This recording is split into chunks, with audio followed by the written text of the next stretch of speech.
As a thank you for helping this channel reach 2,000 subscribers, I thought it appropriate to make a video about Atari's 2,000 games. 5 of which are on the Atari Jaguar and 1 is on the Atari Lynx. Thank you all for joining me in the game room, and I hope you found it fun and informative. In late 1993, Atari released their Jaguar system to select markets of New York and San Francisco, and you might be surprised to learn that it was to great acclaim. But Atari would have to overcome past stigmas and a lack of funds in order to support the new 64-bit, yes, 64-bit system. One of their strategies was to update their extensive back catalog of games into a series of updates with the title 2000 attached. This practice started on the Jaguar and would later appear on the handheld Lynx as well.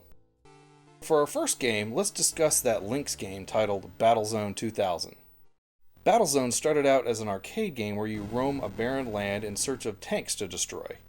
And upon initial inspection, the Lynx version looks very similar with some new enemies, drivable tanks, and a few weapon upgrades. But it turns out the default game is really the Plus mode and was chosen to start by default because the true 2000 mode is a much more complex game. To get the 2000 mode, you must press the option 1 at the tank optimization screen, press it again, and then press option and pause at the same time.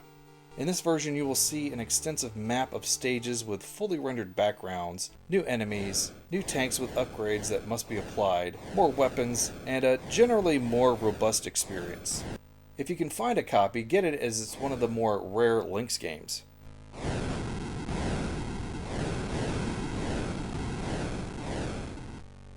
Our next game is Breakout 2000 for the Jaguar. This is a 3D modernized version of the game where your paddle bounces a ball to destroy bricks. In this version, rather than seeing the bricks from above, you are looking at them from below. Enemies will try to fly in and weaken your paddle, and power-ups are a welcome addition to the standard game.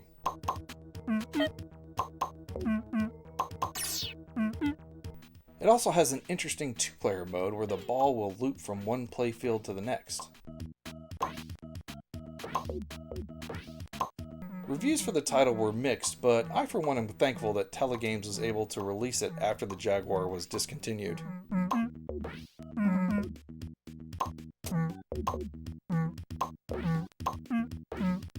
The highly anticipated Defender 2000 is next on our list. Of course, the original game is a Williams property, but after the tremendous success of Tempest 2000, Atari was willing to allow its programmer, Jeff Minter, to develop any game he wanted. In it, you take the role of a spacecraft, defending planet-faring humans from alien attack.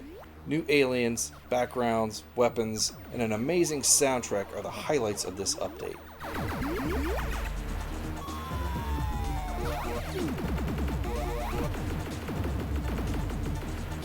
The coolest power-up is when your group of rescued humans hang onto your ship and start firing away at the aliens. Defender 2000 wasn't as highly received as Tempest 2000, but I find it to be a hidden gem of the Jaguar's library.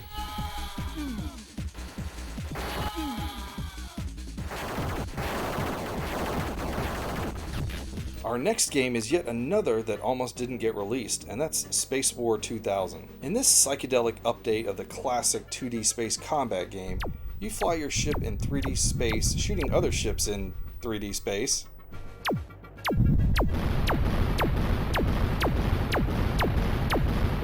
The game is fully customizable from the number of enemies to the backgrounds that you battle in. There are 3D polygon-based ships to battle, and they explode in a rather lackluster fashion, to be honest. Unfortunately, or fortunately, depending on how you look at it, the game was shelved after Atari got a look at a similar game called Battlesphere. Space War 2000 would go unreleased until 2001 when B&C Computer Visions released the incomplete prototype of the game. Definitely a strange space battle game.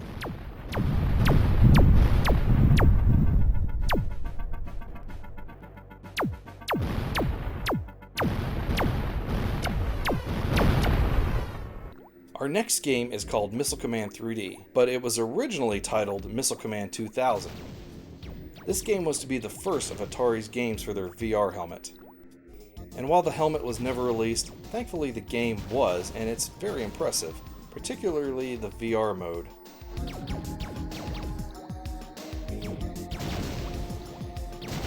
In this mode, you look upward to shoot at incoming missiles, gigantic boss ships, and even dragons with your lasers.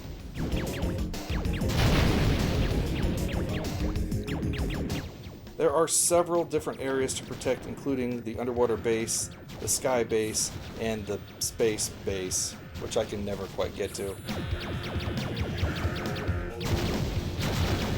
My favorite feature of the game is that you can toggle between the 3 different laser cannons, each of which can be upgraded. A frantic arcade-style game that is definitely not to be missed.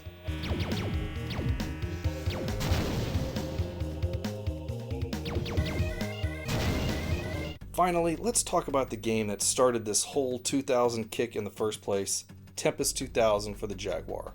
An update to the original game from 1981 where you play as a live wire defending your web against abstract enemies. After you blast an enemy, a power-up will come up the web.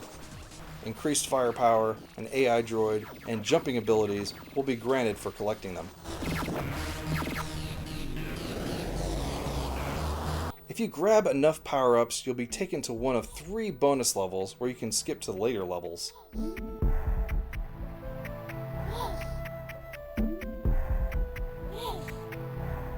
Believe me, the 3D webs were mind-blowing for the time, but it was the energetic techno music that truly made people notice this game.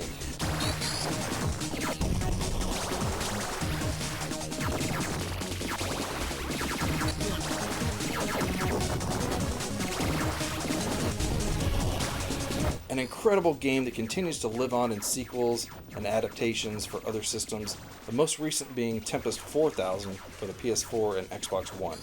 This is a must-have game.